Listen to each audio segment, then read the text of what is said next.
Good evening, everybody. Woo! Oh, we already got a viewer in here. That's great. Welcome to Graps TV Wrestling Recap. AEW Dynamite. Tony Khan. Oh my God. Tony Khan.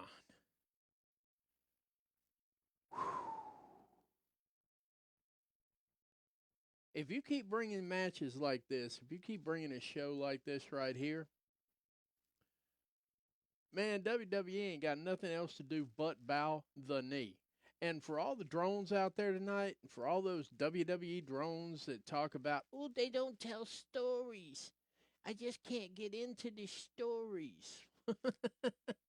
Y'all ain't got shit to talk about tonight, and I said it just like that. Y'all ain't even got, man, please. You know what? If Tony Khan keeps bringing shows like this right here, I just, oh God. Whew. I got to tell you, I was thoroughly entertained. I'm still sweating. Seriously. That was one of the best shows since I've been fully watching AEW. That is one of the best shows. Hell, that's one of the best wrestling shows I've seen since 1995. Tony made me feel like I was a kid again, and Dad was sitting over there watching wrestling with me, and we were just looking at each other going, they can't top this. They can, and then it just kept on building. And then it just kept on building. We were just sitting there like, we would be sitting there watching some stuff, and this is a little bit of a pre-chat here, you know. We used to watch WCW, and then Monday nights were absolutely horrible in our house because especially if we had work to do on Tuesday. Very true story. Very true story. You'd have like the WCW show would come on and everything else, and Raw was taped. In other words, they would replay it.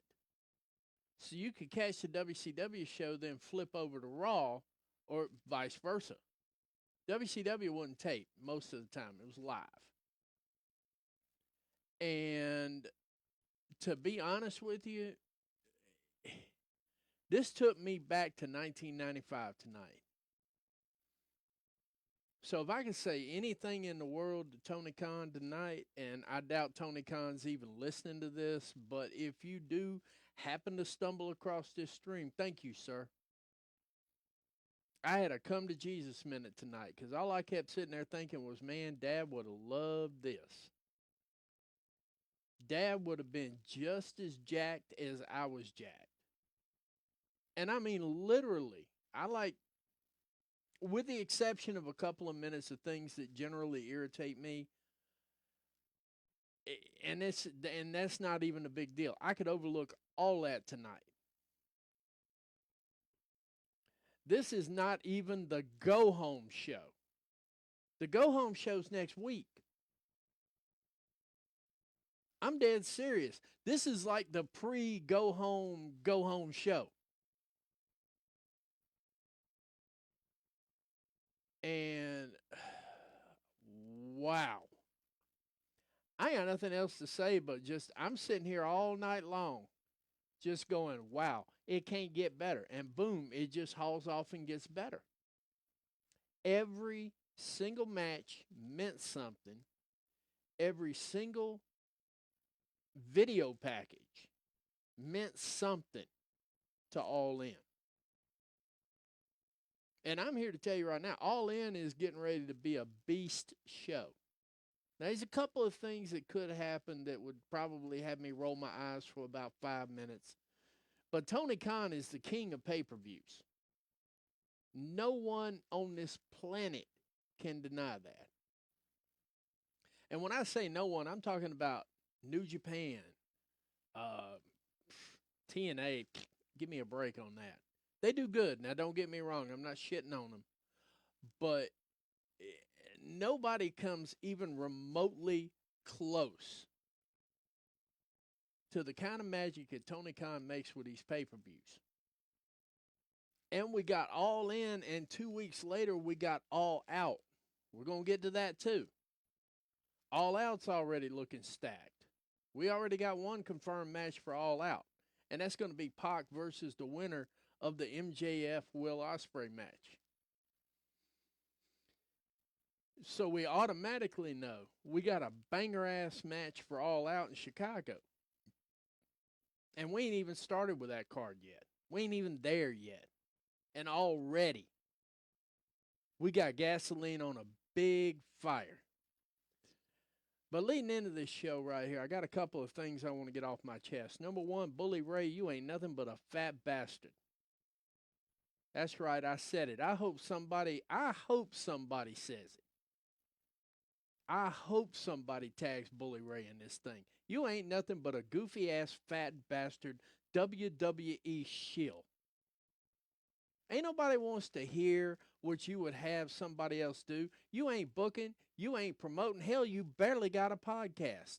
The only reason you got viewers is because WWE cornholes you in there. That's a fact. And I'll stand on that till I'm blue in the face. You want to call me out? For real? Give me your telephone number. I told you I'd get back at you in my time, not your time, bitch. I said it. Somebody bookmark that. I said it. Ain't nobody wants to hear your take when it's already shielded. You ain't nothing but a grifter, and that's it. It's the only thing you got left in wrestling, and I'll be damned if you ain't going to fuck that up too. Respectfully. Also, MJF. When you are overseas and you are carrying an American flag, even if you're on domestic soil, it is offensive to let that flag touch the ground. You did it 4 times. Then you turned around and said you wish that, what's his face? Dude used to be your friend, was banging Britt Baker, but they done split up now. I forget what his name is. It's that insignificant. But you said you wished he would get penis cancer? Are you for real with these things you're doing out there right now? Tony Khan needs to rein your ass in quickly before you kill something that has a chance to be good. And I'll be damn sure if I ain't thinking you're trying to do it right now. If you want to go to WWE, man, go. Just go. All right, now that I got that crap off my chest, because that's been eating at me all damn day. Tony Khan. Sir,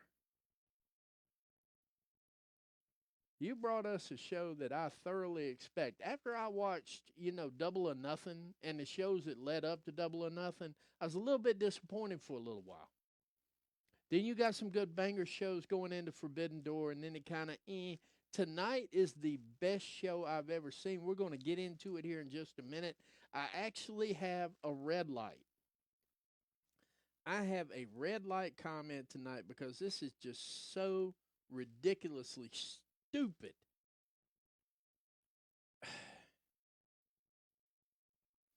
All right. Context.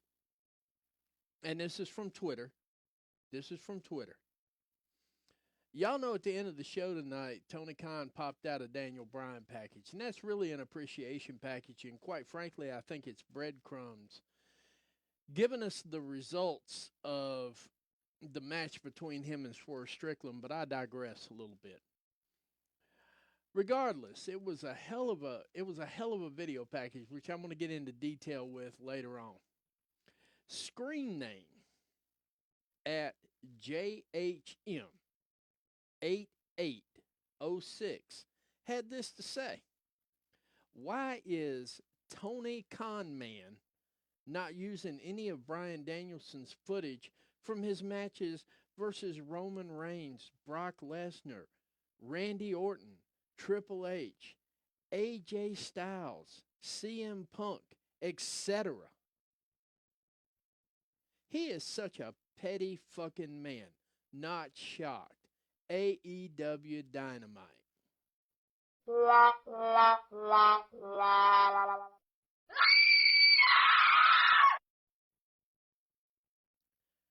don't know, dumbass. Why doesn't Chevrolet run Ford commercials? Why doesn't Ford run Dodge commercials? Why is your IQ below freezing? These are questions we may never know. But that is absolutely a red light post for tonight. I was going to have one. Other people have other words for it, but I'm going to tell you right now. That is the dumbest tweet I've seen in the last 25 minutes. I'm sure they'd get stupider if I put some effort into it, but man, that was stupid. AEW put on a hell of a show tonight. We're going to kick into it right now. We kicked off the match. We kicked off the day or the night with Mercedes Moné and Hikaru Shida. First off, shout out to Tony for not kicking off the show with a fucking MJF promo. Them things are so weak, so canned, so watered. Y'all just need to stick him in matches. Don't let him have the mic for like 6 months. Because if you've heard one promo, you've heard them all. So thank you, Tony, for not opening up with an MJF promo. And thank you very much for highlighting women's wrestling. And on a side note, this was a pay-per-view level match. These are matches that WWE won't give you. And yeah, I did mention it because they don't. When they do it, it's usually got like absolute main roster fuckery written all over it. You either don't get a decisive finish or you get a stinky ass finish. But you don't get a good finish out of any great match that WWE gives you on free TV. It's only happened like a couple of times in 25 years, and I think that was an absolute screw-up on behalf of Vince McMahon and lately on behalf of Triple H. But we kicked this night off with Mercedes Moné and Hikaru Shida. And in my estimation for a women's match, they started off tearing the house down. The match kicked off with a classic collar and elbow tie-up. And I'm going to tell you something about wrestling. If you pay attention to a good wrestling match, the collar and elbow tie-up at the very beginning of it, if I see that and if I see how that's told, I can generally predict the finish on it. Because the wrestlers are already giving you a little bit of breadcrumb. If you know what you're looking for. And tonight was absolutely it was no different. Although I would have loved. I'm going to get ahead of myself here just a little bit. I would rather see this one run back. Forget Britt Baker. Send her ass packing. I'm going to get to that at the end of this match. Because she did one of them bitch moves. And I'm not talking about a delicate female in heat or something like that. I'm talking about that Karen that does not like where she's at. But we're going to get into that. We're going to get into that a little bit later. I don't want to get too far ahead of myself. But this match right here delivered. Camille, you delivered. I am glad to see how they're bringing Camille along in all this. And in case y'all ain't noticed, Camille's like 85 feet tall. So it's hard to make her work with any of the women because she's like a foot taller than everybody else. She is literally an Amazonian. And ain't nothing wrong with that because she can go in the ring too. But I thought it was a good highlight. A very good highlight for her to be down there as sort of the enforcer, if you will. The two athletes engaged in fast-paced exchange, leading to Shida taking down Moné with a powerful lariat. Shida has some of the cleanest, crispest, and I don't even know if that's a word, but I just said it. She has some of the cleanest wrestling moves of any woman in the world. And she can make a nickel look like a dollar every day. Write that one down. Make a nickel look like a dollar. That just came off the top of my head. But, and a Connor roll nearly secured. I mean, this back and forth just right at the beginning. I mean, and has anybody ever noticed that match started off slow? First 3 minutes were like filling each other out, which I was kind of expecting since the two of them had never met. They needed to kind of get comfortable with each other in the ring, but after about 3 minutes, somebody popped the top off that can and they went to work.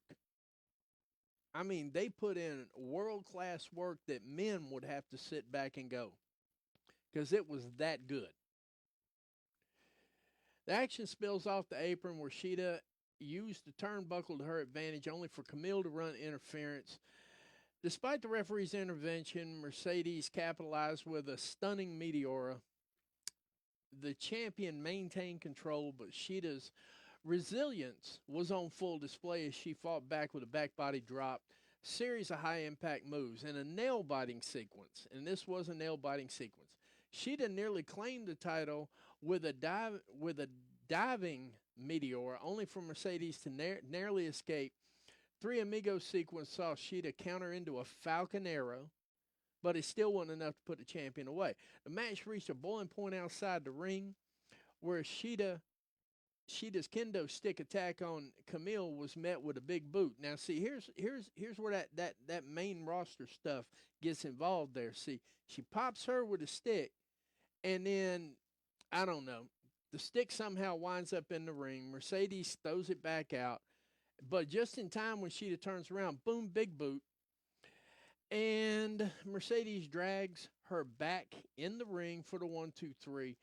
The drama was not over with yet because boring ass Britt Baker power walks her ass down to the ring, deliberately is slow, deliberately phoning this shit in. That was just ugly. It was just ugly, ugly, ugly. It was. And, I mean, my biggest concern for All In at this point, and I share the same concern with everybody who actually paid attention to the show, is that we're going to get to All In, and Britt Baker's just going to phone that whole match in. Mercedes going to work her ass off. Britt's going to phone it in. Her stands are going to cheer, and everybody's going to talk about what a great worker she is, and she ain't. She's going to phone that match in and totally spoil it. Which is why I said earlier, I would almost rather see Hikaru Shida and Mercedes Moné run this thing back at All In a cage match. I'd like to see this one be a cage match. No interference. Mercedes got to stand on her own 2 feet, which would be nice because she can do that. Before Camille got here, Mercedes was putting on banger-ass matches by herself. Didn't need that help. But here we are. So, Tony, even though you don't listen, somebody shares the stream, he happens to catch it. I mean, please. I would have a word of prayer with Britt Baker because y'all got a hellacious match that you can have. The question is she going to try to have it? Right now, my sincere answer is probably not. So I'm a little bit concerned about All In for that particular match right there, and only because I think Britt Baker is just being a spoiled ass brat. Now, if y'all fans of Britt Baker, I'm sorry, I'm not. I didn't see her before she left AEW for her little hiatus and so on. I started watching seriously while she was gone, and quite frankly, the women's division in and of itself has always been impressive to me. It was one of the main reasons I started watching. Because the men's matches are always going to be good. The difference between WWE and AEW, and I know I keep saying that, but I cannot emphasize this enough. The difference between them is how they treat their women's division. Because for years we were getting bras and panties matches. Then we had the 4 horsewomen in there, and they actually started turning it around where we got serious matches with the women. But then they just like did a half 180, like it did kind of a 90, not a whole 180. And they're getting back to these stupid, feudless, goofy matches. And these women are so much better than that. You have so much better female talent in there that's just not being utilized to their top potential because you're too busy trying to come up with these fake, gimmicky, stupid-ass matches. AEW has a women's division that fights like men. So when they treat their women the same way they treat their men, see, I'm automatically locked into that. That locked me in. I can put up with the Orange Cassidys. I can put up with that. I can tolerate Orange Cassidy. Now, some people can't, but I haven't been watching it long enough yet for him to get completely under my skin. But I do know that overall, I can tolerate him. But the way they do their women's matches, with the exception of a couple, I have seen some stinkers. I'm not going to lie. I've seen some stinkers. I'm not going to paint it as all great and everybody else is all shit. I have seen some stinkers. But for the most part, and on the whole, they have the best women's division in the world right now. And with Mina Shirakawa coming in, and I think they got a legit shot at Riho because they're already picking some other people up from that promotion. I think they got a legit shot at Riho. If they get Riho in that division, it's on. And I'm not even going to talk about, I ain't trying to say nothing, but Buddy Matthews has got a hook in Rhea Ripley. They call it a wedding ring. And we were talking about this on the show tonight at Covalent TV, which shout out to them because they brought the work tonight. I don't even know how I could follow that show. They brought the work tonight. It was good. It was crisp. It was clean. If you get a chance, check out Covalent TV. Because if you've never seen them work, go watch their streams. They got two of them. I wish I had somebody to bounce off of, but I don't. I got to bounce off myself, which kind of makes it a little bit harder to be solo, but I don't mind. I'll be solo until I can find somebody to bounce off of. I tried finding a couple of people. I ain't found anybody yet that I want to share this with. I ain't found anybody that sees my point of view when it comes to wrestling. And when I find that person, we'll have a team and I'll have somebody to bounce off of, and my show should go smoother. Shout out if the sound is coming in good tonight. I made a little mic change today. Really happy about that. It wasn't terribly expensive, which made me really happy. But yeah, I mean, Buddy Matthews got a hook in Rhea Ripley called a wedding ring. And we were doing some research tonight, and I came across an interesting tidbit that Rhea Ripley's been under contract since 2017, so she's 7 years in the company, which means her contract's got to be coming up soon. And you know what? If I were you, Tony, I'm going to echo the sentiments of the Covalent TV. If I were you, Tony, you've been doing this nice guy shit for so long that you're actually good at it. Meanwhile, WWE's coming behind you and taking talent that should be coming to AEW because they work better with AEW. Now, I know some talent in Stardom that will work great in WWE.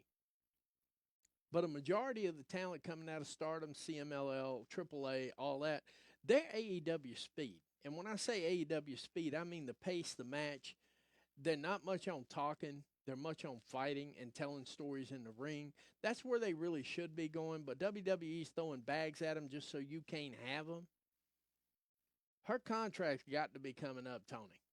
And I echo the sentiment of our little underground class. When I say it's time to get your damn hands dirty, sir, I would fly all the way the hell down to Australia.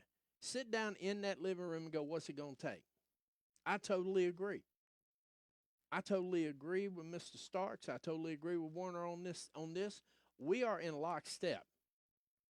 I would be sitting on the couch going, what's it going to take? And I would spend the money. What? 2, 3, 4 million? They ain't giving her but $250,000 a year plus merch, which is why she's got to go out there and hawk merch like a fucking drink salesman in the crowd. And she's the best women's wrestler y'all got. Hands down. Best look, best character, best mic work. That comment on Monday Night Raw is still in my head. I don't know who wrote it, but whoever wrote it, if she wrote it, she need a raise. If she's got a creative team that wrote it, they need a raise. Stuck the knife in my back, but I'm sure you've heard this before, it just didn't get deep enough. and the crowd blew up. This woman brings it. She brings it on the mic. She brings it on the stage, and mm, she made old girl look good in that match, and that's hard to do sometimes. So yeah, just a thought, getting on. But anyway, the drama didn't end there. Dr. Britt Baker's music hit. Camille attempted to intercept her on the ramp, only to find out that there was a decoy in the crowd, and we don't know who that guy was. Whoever that was, they was getting the holy shit beat out of them. And Britt Bitch Baker just power walked slowly down to the ring, slowly got up on it. Man, and I'm with him on this too. If I'm Mercedes, I clock her upside the head because she's deliberately moving in there slowly, damn near killed the whole segment. But anyway, she gets the lock on there, the lockjaw on Mercedes, and the crowd goes crazy for some ungodly reason because she's boring as hell and she sucks. But the crowd goes crazy. Camille drags her out the ring, damn near killed the segment. I mean, seriously, in a bad way.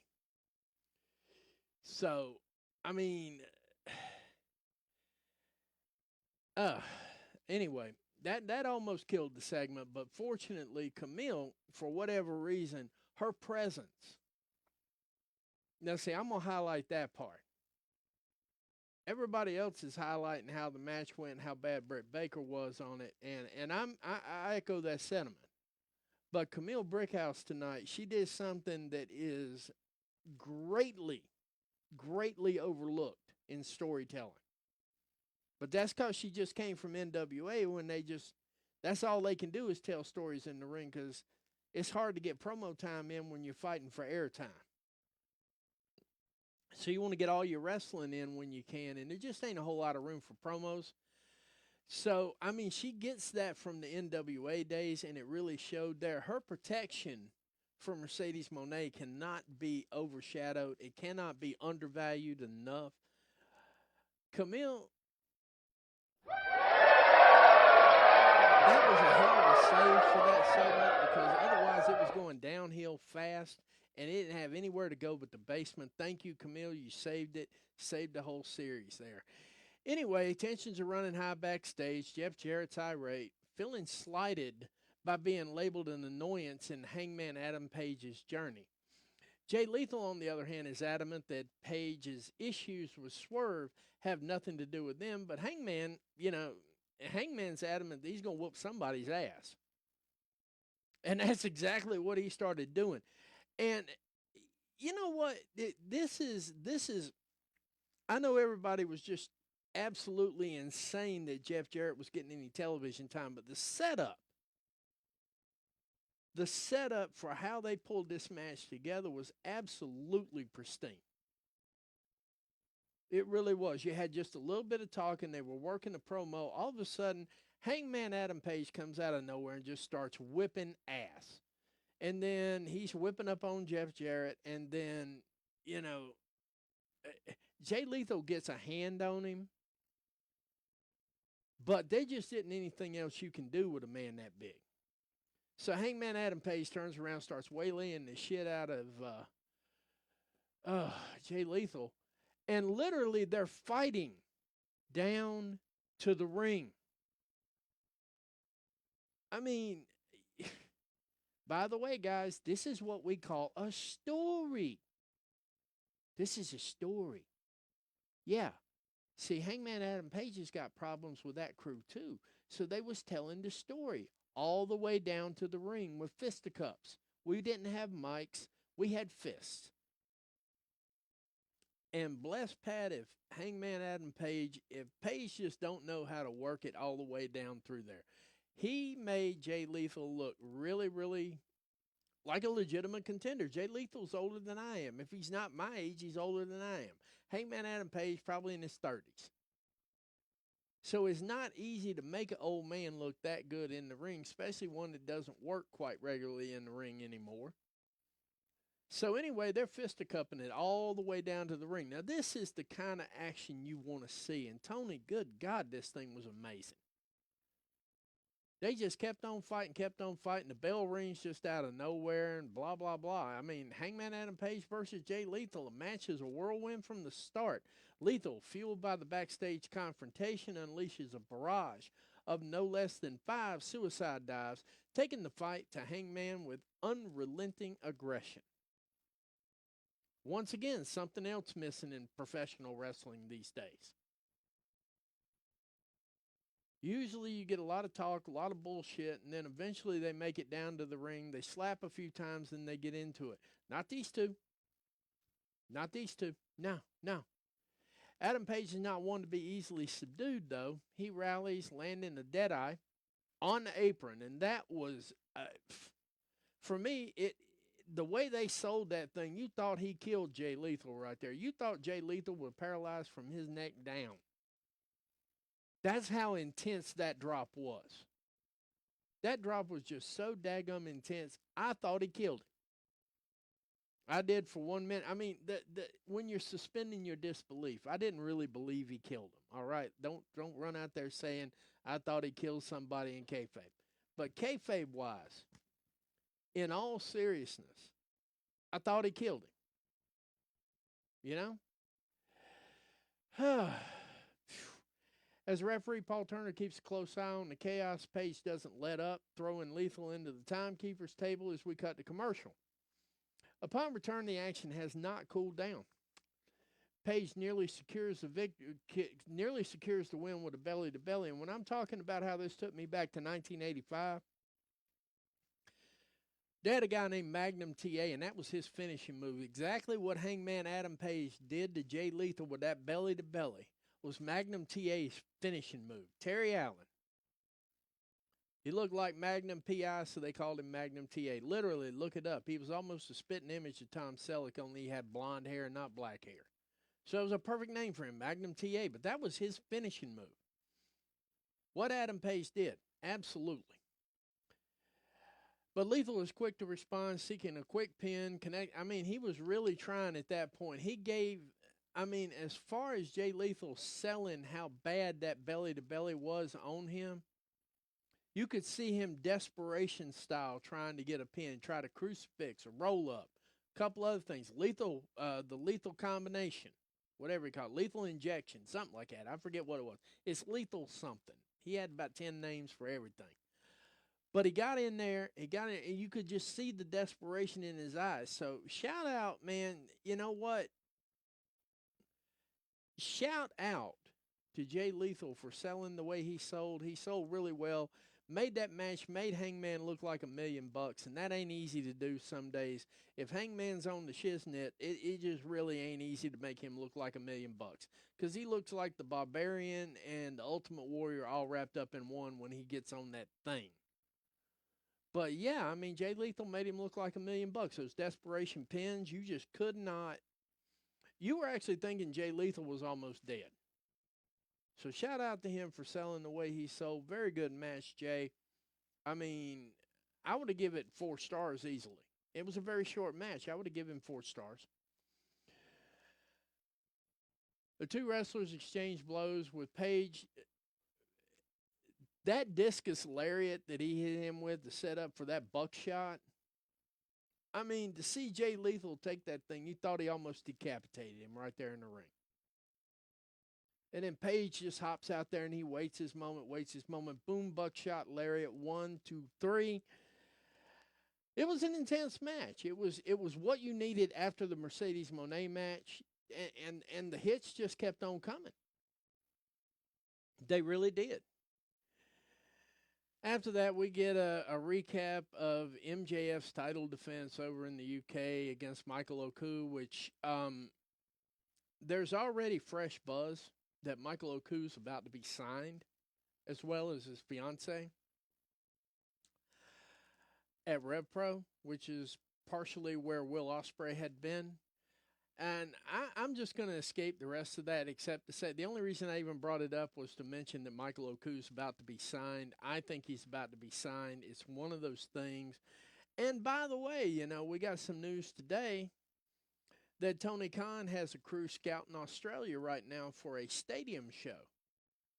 That's the other reason I was getting into the whole, if I'm him, I'd hit the Buddy Matthews hook if he hadn't already. But usually, in case you hadn't noticed, and Mr. Starks brought this out tonight, and something I didn't even think about. They had this big show up in Boston. We get Mercedes Moné. They had a big show in Chicago when they got CM Punk. Now they're scouting Australia. I mean, don't get me wrong. I know Harley Cameron's a star over in Australia. I don't know if she's as big a star as Rhea Ripley, but she's a big ass star and she can sing. Have you heard the pipes on Harley Cameron lately? Look that up. Go to her Instagram. She can sing. Oh my man, that about put a smile on my face and put me to sleep. She got one of the most beautiful voices of any woman I've heard in a long time. It's good. I think she could win the voice with that voice. I ain't lying. Shout out to Harley Cameron. I doubt she's listening either, but shout out to her too. But yeah, I mean, they were selling the Will Ospreay and MJF match for All In. I was totally the only thing I could really get into was the Will Ospreay save. Like I said earlier, when my little rage moment on MJF, if you're going to foreign soil with our flag, don't let it touch the ground on foreign soil, you fucking idiot. You look like a damn douchebag doing that. You're supposed to be a real American dragging the flag on the ground. You look stupid. You look stupid. You look stupid. That's stupid. Okay?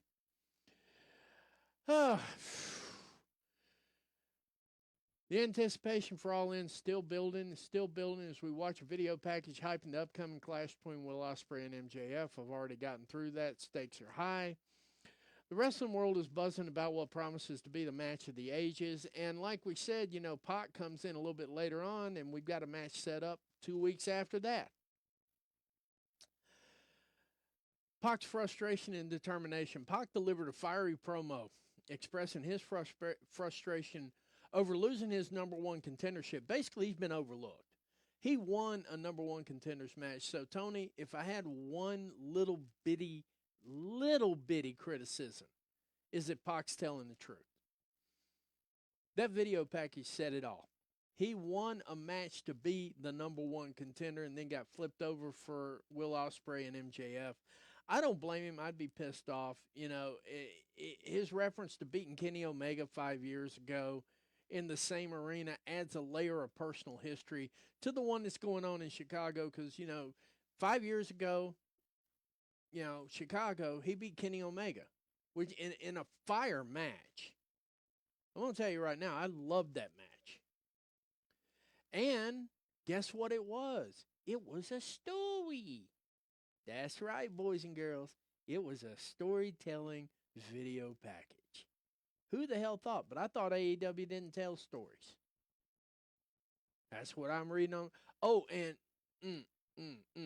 I'll get to that one a little bit later. Something hit me there, too. It's one of the things when I'm doing a show.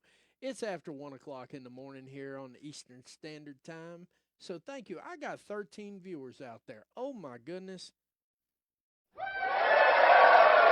me be the first to thank you. Thank you for sticking with me this late at night. Some of you might be on the West Coast. I don't know where any of you are. I'm not seeing any chats yet.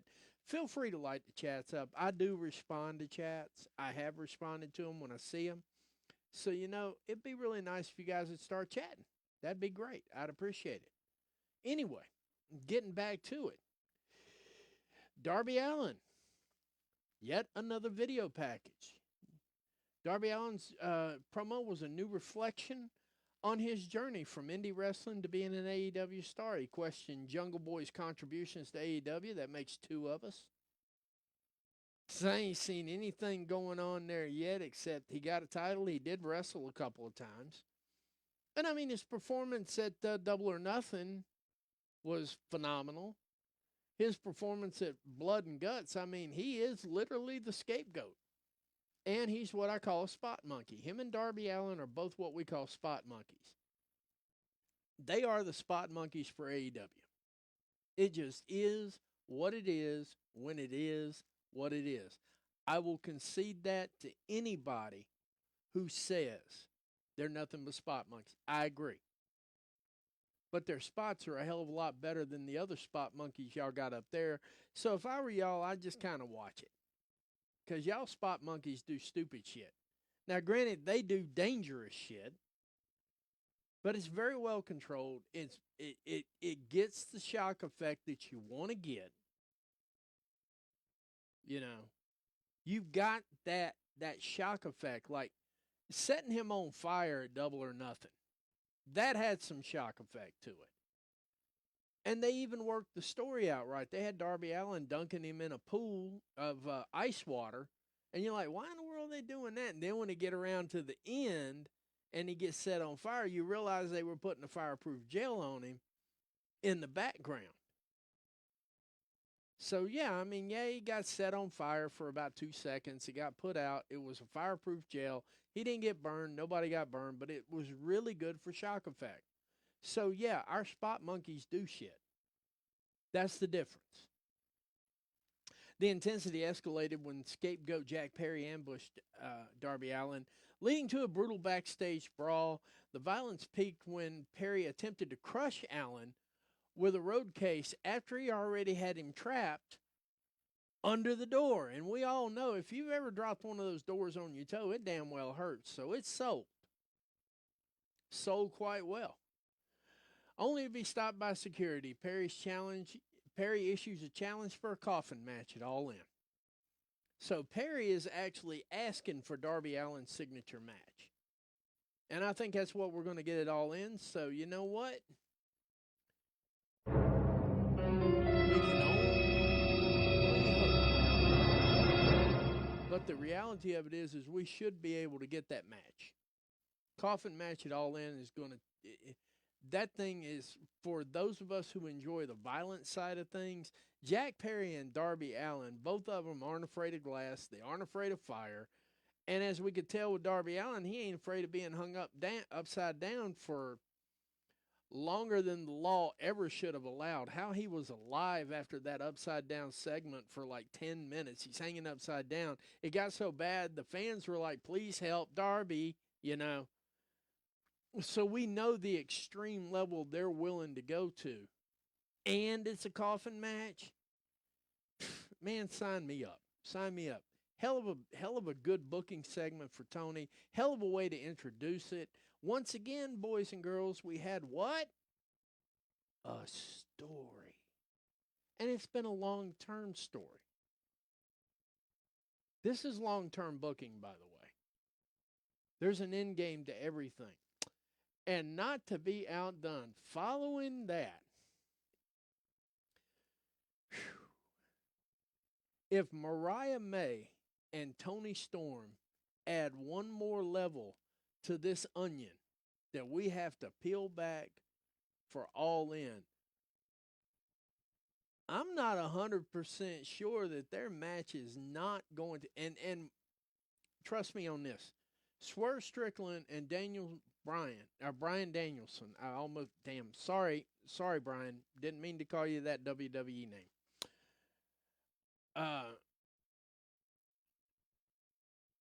This feud, I'm going to go out on a limb here. I'm not even going out on a limb. I'm going out on a very thick branch. And I'm saying that this match here, with all this buildup, with all this tension, and hella good promo, hella good spots, this match right here has a chance to overshadow a retirement match. Because if Brian Danielson wins that title, I'm going to be shocked as shit. I'm not even lying. I really am. I'm going to be fucking shocked out of my brain if Brian Danielson wins this match over Swerve Strickland. So for all intents and purposes, we have Brian Danielson's last match at a major pay-per-view ever. Because he's going to have neck surgery. He's already announced that he's going to have neck surgery by the end of the year. And I've had neck surgery, the kind that he's probably going to have. He ain't coming back from that. Because he's going to need fusions of all kinds. Probably going to need a rod back there too. He ain't coming back from that. I mean, he can come back and be a commentator, something like that right there. But for all intents and purposes, I think we're going to be viewing Bryan Danielson's last match ever. And Mariah May and Toni Storm, with the intensity of this feud, and this is what I like. This is one of the things I like about AEW. They build that women's division up so tight, so great. So this actually has a chance to overshadow a GOAT retirement. Mariah May's bold declaration, Mariah May's promo, was a chilling declaration of self-prioritization and ambition. Her vow to learn from past mistakes and her ominous prediction about Toni Storm's future in AEW suggests a deep-seated rivalry that's about to boil over, and I don't see the end of it. I really don't. I don't see the end of it. I think at the end of this, we do get unhinged Toni Storm, and this thing has the potential to drive us all the way to Double or Nothing next year. They're just getting started. You know, when Paul Heyman says, oh, we're in inning 3, I don't even think we're out of the second inning on this one, just to give you WWE fans a general idea of where I think we are with this particular feud. I don't think we're even in the second inning of this. I don't think we're done with the second inning. This thing's still got plenty to play out. We had the first inning where everybody was in love, and Mariah May was torn between the Mina Shirakawa and Toni Storm match and all that. That was the first inning of this feud.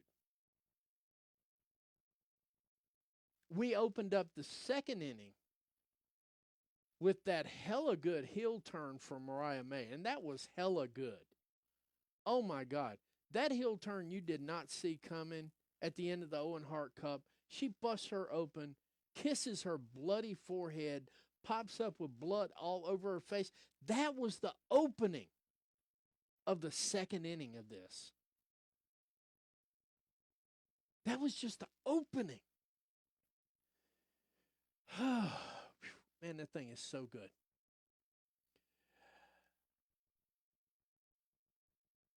Mariah May simply said that, we all die, but she is going to deliver your eulogy. Man.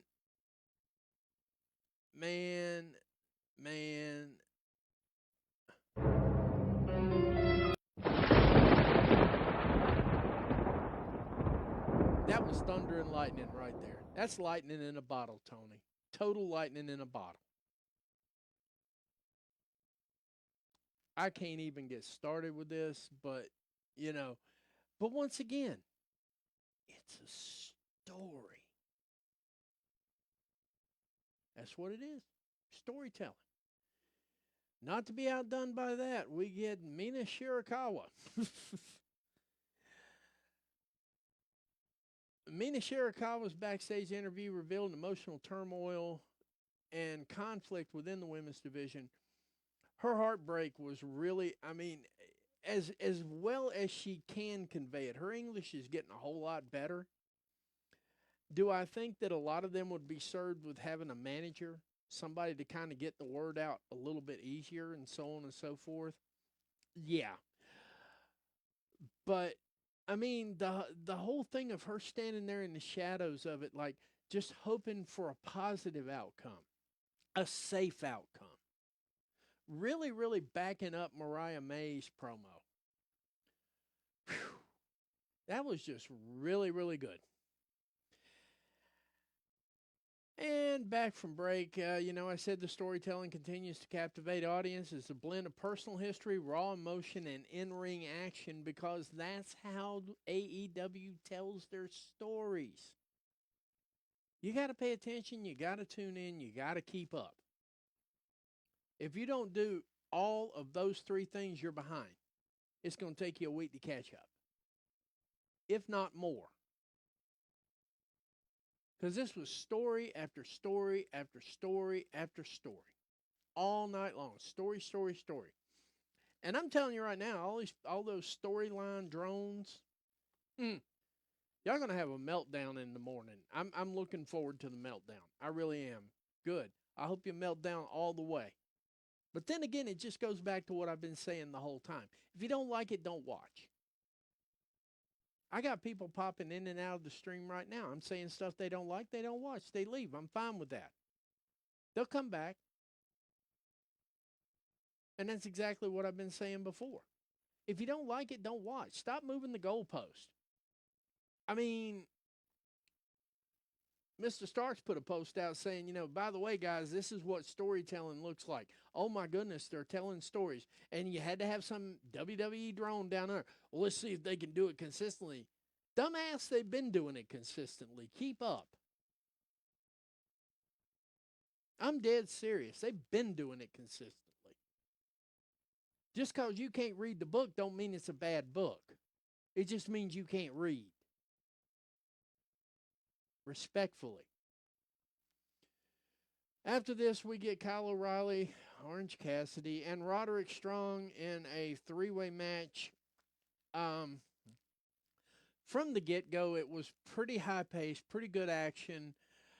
Several pin attempts, lots of pin attempts in this thing. I'm going to escape most of the match because I agree with the sentiment of people who are hardcore AEW fans and are getting kind of put out. I'm not to the point yet with Orange Cassidy because, like I said, I only started watching right before Double or Nothing, so I don't have a whole lot yet where Orange Cassidy is so far down on my nerves that I'm ready for him to just go away.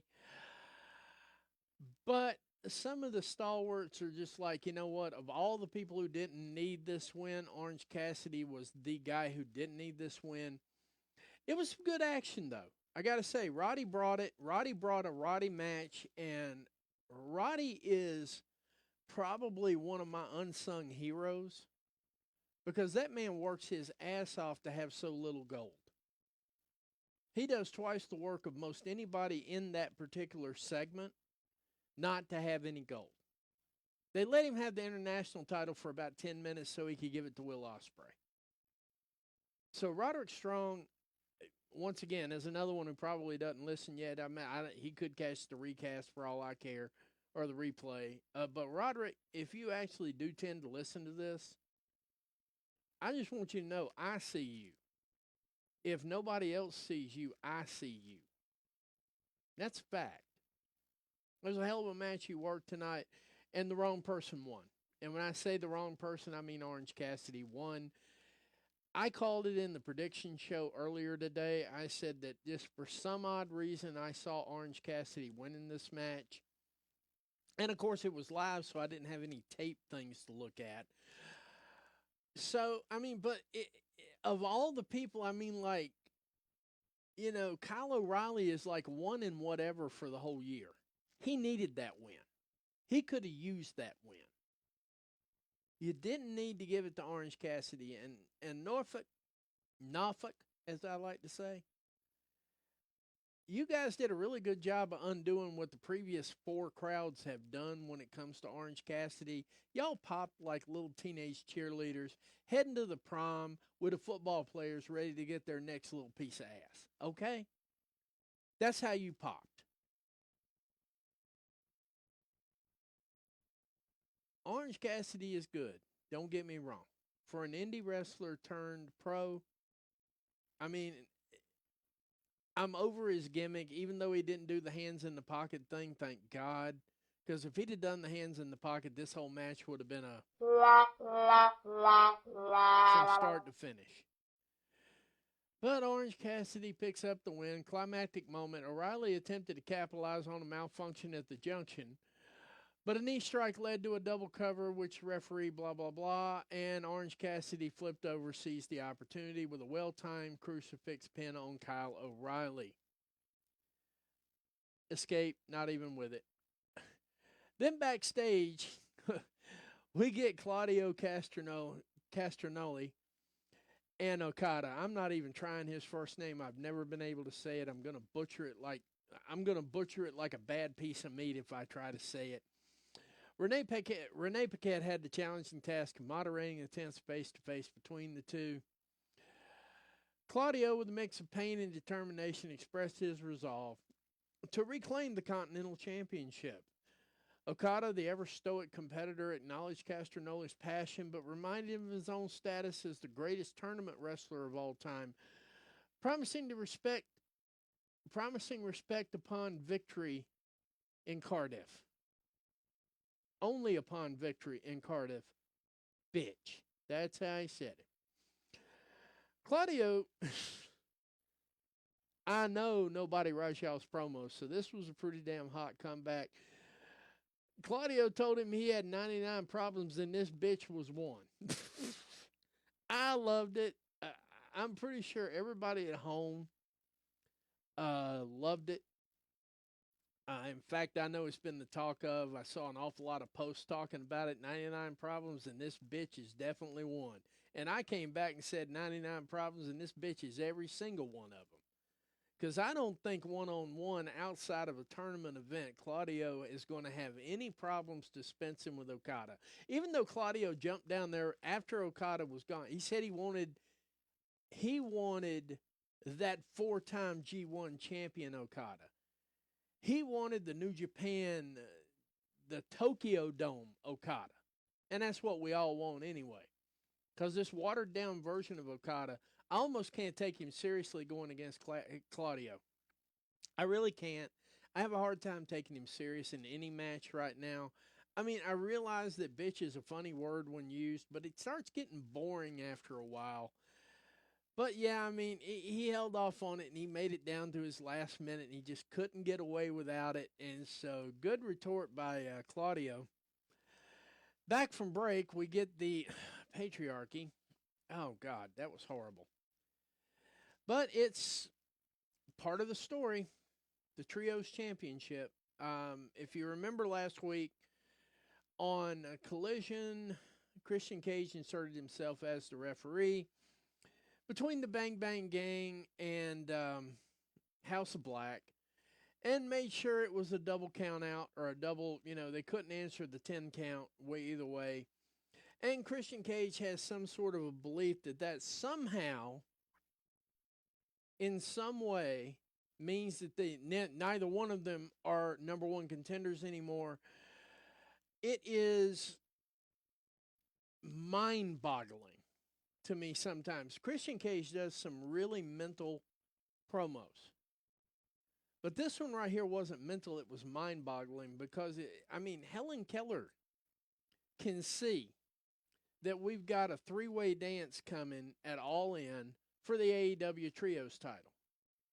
And right there is when I think that Killswitch should probably turn face. He should probably rise up, smoke Christian Cage, smoke Nick Wayne, grab Brazzers Wayne, drag her up the aisle, and the next thing you hear is her screaming, and then she ain't screaming anymore. It's sort of a happier thing. You know what I mean? That would be perfect right there. That would be a perfect thing where he just drops a kiss on her to just make her melt. Because she needs a man in her life anyway, right?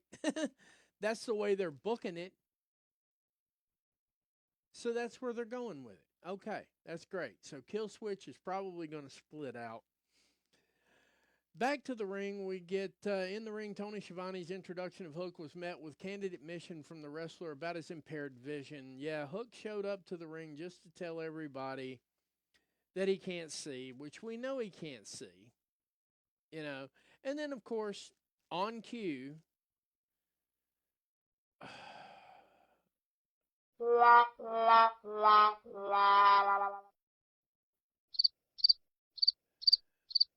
the learning tree comes out to crickets. Jericho tells him that he'll give him the match, and, but it's under a couple of stipulations. If Hook loses, he can't ever vie for the FTW championship again, and so on and so forth. I got to get all these things right here. Except at Wembley, Jericho laid out his terms. This is Hook's last chance, and a loss means exiting Jericho's orbit, thank God. If Jericho's orbit could exit the ring and the building, that would be even better. And also that Hook had to fight Big Bill this next week on Dynamite. Hook's response was as fierce as it was fearless, looking at the challenge and vowing that after Wembley Stadium, Jericho would never be the same again. Shout out to Hook trying to really rag Jericho's hook for pun intended hook in WWE. It was absolutely hilarious. I could see Jericho wasn't having none of it. And I think it bordered on gimmick infringement. The only thing is, Hook couldn't pull it off the way Jericho pulled it off. That's the only thing that saved him from absolute gimmick infringement. It was hilarious.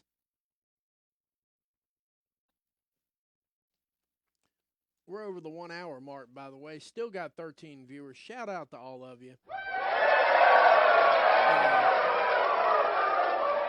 That's the only thing I think that saved Jericho from having an absolute meltdown is because he didn't nail the hook. If he had nailed the hook, it would have been a whole lot better, but he didn't nail the hook. And that takes us on here. Now we're diving into the high-stakes AEW World Tag Team Championship match that we've only been waiting for what, 2 months now? 2 months? The Acclaimed versus the Young Bucks. The match began with an explosive start as the Acclaimed ambushed the Bucks during their entrance, setting up the tone for a brawl that would spill down to the stage once again. Don't get me wrong. I can't stand the Acclaimed. Now, everybody doesn't love it. The gimmick's played out. Nobody wants to hear Max Caster talking about dicks. And yeah, I said it exactly like that because he exactly said that in the middle of a pay-per-view. Nobody wants to hear that. The kids don't want to hear that. I'm tired of it. A lot of people are tired of it. The pops are getting smaller. Except when you're in Virginia, who apparently no longer get wrestling anymore. So they mark out like Leon France did for that WWE pay-per-view. When they get any kind of wrestling there, same thing in West Virginia. So they marked out for everything. So it just happens.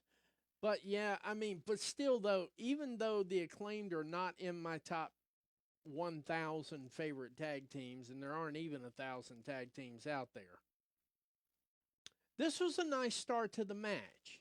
If we're going to have the match, that fighting all the way down thing, it worked well with Jay Lethal and Hangman Adam Page. And I think it worked really well in this segment here, too, because the Young Bucks were already, like, phoning it in from the top of the ramp. And I think, for once in their life, I think the Acclaimed actually wanted to have a good match. So they kicked it off with that tornado-type move, getting all the way down there. And, you know, setting the stage for a brawl that would spill all the way to the stage. In the ring, Anthony Bowens and Matthew Jackson kicked things off. But it was Daddy Ass's ringside presence that gave the Acclaim an advantage leading us into the commercial break. Upon return, the Acclaim maintained their momentum, but a well-timed upkick from Matthew. God, he has to have my name too, doesn't he? But a well-timed upkick from Matthew blocked their signature move, the Scissor Me Timbers, which is, oh boy, yeah, Scissor Me Timbers. And the tide turned when Nicholas Jackson landed a cheap shot, prompting Daddy Ass to chase him around with a chair, only to be ejected by the referee. The Bucks then isolated Bowens, nearly securing a pinfall with a running knee. After another commercial break, the Bucks' signature super kick party nearly took Max Caster out of the equation. However, Anthony Bowens dodged a super kick party, unleashing a series of lariats to turn the tables. Max Caster tagged in, delivering a sling blade to Nicholas and setting up Matthew for a military press into Snake Eyes. A diving crossbody followed, but Matthew managed to break up the pin. A flurry of super kicks ensued, with all four men going for lariats, leading to a dramatic moment where everyone was absolutely out cold in the ring. Schoolboy pin attempt was attempted with a handful of trunks of Max, was countered, and chaos erupted when referee Rick Knox was not taken down. Matthew Jackson seized the opportunity to kick Max with a low blow, but FTR's arrival stopped him from using the belt as a weapon. Dax Hardwood's intervention led to a disqualification victory for the Bucks. Absolute shit finish for this match. I understand what they're trying to do with this, but there were better ways to do it. The fact of the matter is, it was a good match, even for the Acclaimed, even for the Young Bucks. The Young Bucks just haven't wrestled that much this year. They've wrestled the main stuff, they've shown up for the big matches. They haven't really put in a lot of TV time besides that. So it was kind of refreshing to watch them kind of go at it. I don't think either side was going at full speed. So this run in from FTR was just absolutely the win completely out of the sails of this match. And, the Young Bucks retreated with their titles in hand. We have the Dairy Queen finish at the end was just, I mean, as far as the match could have finished better for me, it wasn't exactly all it could have been. I'm not going to lie. I always keep it 100. Even if I love AEW, the match was not the best. And I'd be the first person to say that one right away, mainly because the Acclaimed aren't really the Acclaimed, and the Young Bucks are well past their time. That I will concede. I've seen a lot of posts about that, and I would love to disagree, but then as soon as I disagree, the Young Bucks phone it in just like this, and it led to a shitty finish. So backstage, we got Christopher Daniels sitting there. They're both watching the monitor. And Christopher Daniels says he thinks he has a solution. So FTR and the Acclaimed are going to wrestle next week. And the winner of that match will be the number one contender to the Young Bucks World Tag Team Championship at All In. And I swear on everything that's holy, right here, right now, Tony Khan, this is one moment where I'm seriously going to call you out on this one. If the Acclaimed, for some fucked up reason, beat FTR, that is going to be the shittiest rematch you have ever seen. The Young Bucks and the Acclaimed do not work well together. I get the feeling they don't play well together backstage.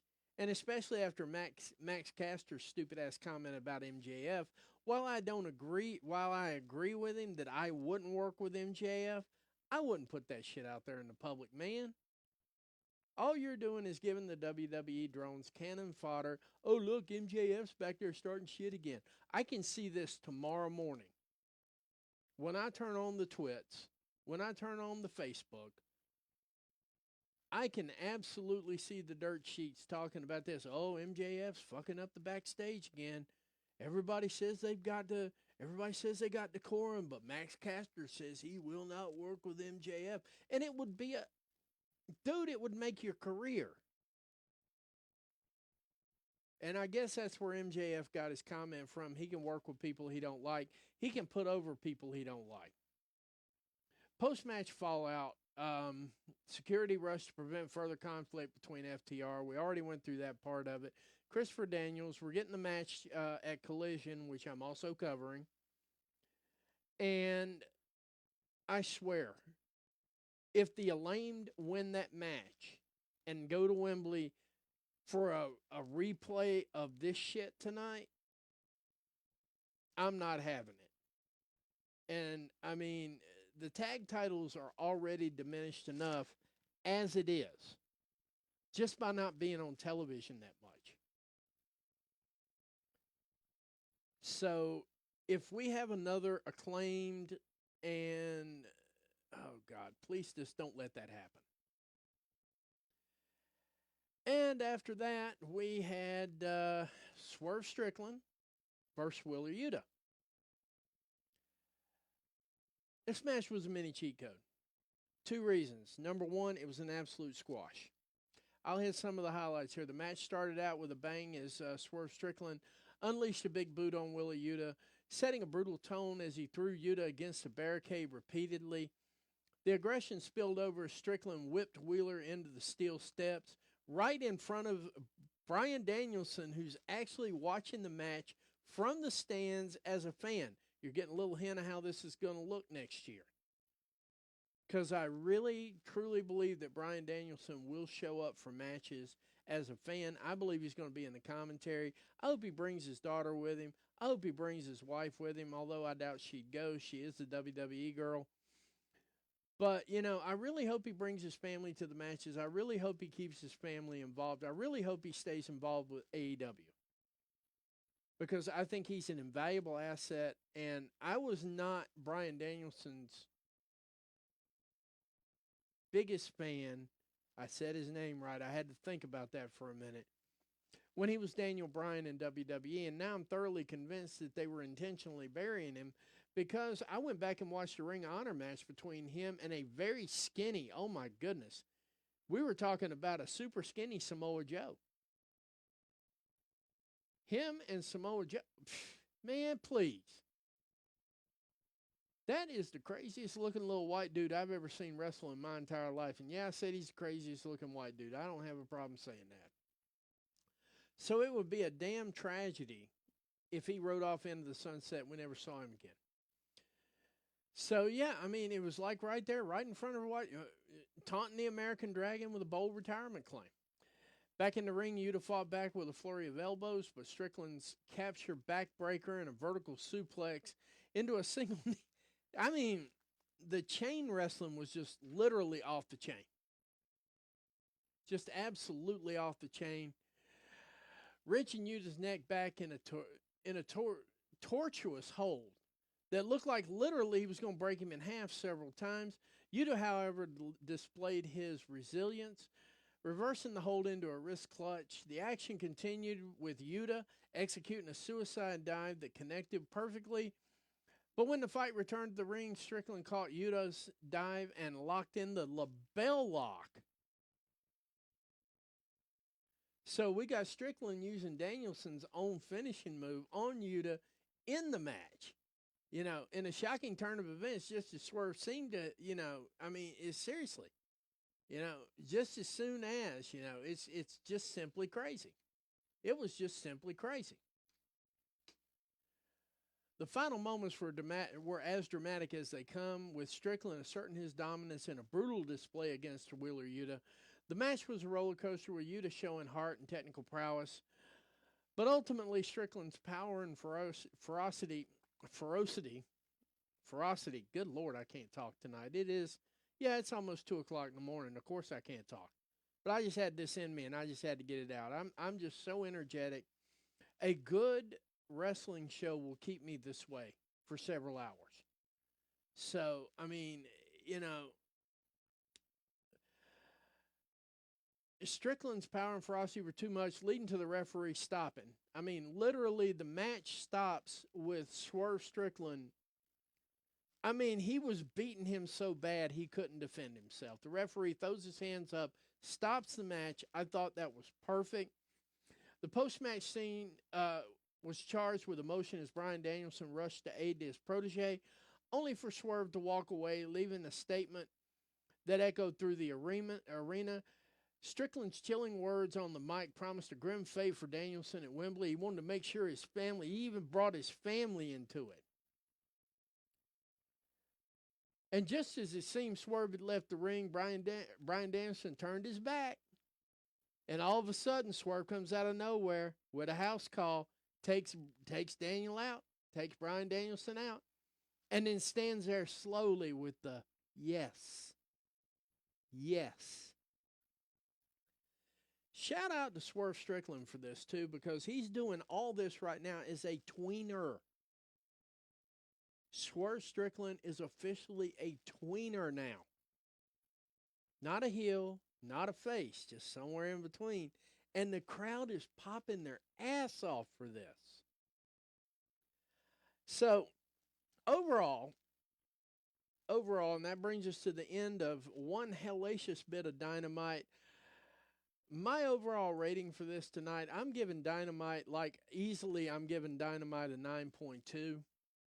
I was at a 9.2. I don't have a moment tonight, just simply because there were so many. So my moment of the night is Tony Khan. He brought the stories. He brought the action. And he managed to bring the video packages in a way that were appealing to the AEW fan. If you're an AEW fan, these video packages were off the chisane all night long. There was not a bad video package in there at all. The only slow moments that I had tonight, Orange Cassidy and of course the acclaimed Young Bucks. That was like, but even the acclaimed Young Bucks started off right. There was enough action tonight, and there was almost an hour and a half of wrestling. Not to mention the Dynamites and the Rampages and the Collisions, even their bad shows go fast. And this was no exception. 1 minute it's 8:02, and the next minute it's 10 o'clock, and I'm thinking, wait a minute, the show's over with, and we got 7 minutes more. It was just that good. I cannot begin to tell you how excited I was as a fan, not even as an analyst, because I stopped analyzing the matches halfway through and just appreciated the beauty of it. And in fact, I intentionally went into stream after Covalent TV because I wanted to drink all of that in, and I wanted to do something really special for this stream. That's why it's not a 45-minute stream. We're an hour and 15 minutes into this bad boy. Now, granted, I'm getting close to the end, but on any of the single show streams, I'm usually 45 minutes, get in, get out, maybe an hour. I don't want to take a lot of your time. I just want to get something out there, get stuff off my chest, get some analytics in there, get used to doing the talking. But tonight was such a special thing that I literally sat there and drank that entire show in while I was listening to another podcast and formed everything that I've got. Everything I've got tonight, this is stuff I was taking notes on in my mind while I was listening to their podcast, but I was running my notes back. That's how special this show was. And if Rampage is half as good, because you know damn good and well, they did the Rampage show there tonight. I can't wait to see who hung around for that. So Rampage is probably going to be off the his hook too. And I'm guessing Collision is going to be a pretty powerhouse show as well. This week we got nothing but good things to look forward to. As an AEW fan, you can stick your chest out proudly and fly the flag of AEW. That's also my clear the air for tonight. I want to thank y'all for joining me on Graps TV for this recap of AEW Dynamite. I am your host, the Matty Man. Be sure to tune in for our next podcast. Definitely going to be on Saturday. I might do one tomorrow night on Ring of Honor. I have not decided yet whether I'm going to do that or not. I'm going to sit down and watch it. For those of you who don't know, I've been working with one of the wrestlers, Cousin Beef, on his social profile. And he says he's got a match in the ROH thing. So I'm actually thinking about sitting down and watching the ROH show tomorrow night, the Ring of Honor show, just so I can catch some of his moves so I can talk more intelligently about it when I'm shouting him out. Because, guys, and by the way, I'm saying this again here in the stream. If you're not following him, check on my page. It's Cousin Beef. He's a Ring of Honor guy. Started off as enhancement talent. And from what I understand, he's coming up in the ROH line there. So I'm going to check that out tomorrow night. I may or may not do a review, depending on how good my voice is. I just may or may do that. Because you know what? We need to have a little bit more diversity out here in the podcast world anyway. Nobody's covering Ring of Honor right now for some ungodly reason. I know that Harley Cameron's got a match. I know that Mina Shirakawa's got a match on there. So, I mean, if you were impressed by tonight's Dynamite, you should be equally as impressed with Ring of Honor tomorrow. So, I'm probably going to have that right now. But from now on, for the moment, I would like to thank y'all. I've got 15 people in here now. I saw 16 before it dropped down to 15, but I guess they figured out I was close to the end of the podcast. But I want to thank every one of you for joining me. You had things you could be doing, but you chose to spend your time with me, an hour and a half. And I am very gracious for that, very grateful. Thank you for your support. I'll probably be back tomorrow night with a Ring of Honor stream. And for that point, from now on, and you know what? Thank you again, and good night, America, wherever you are.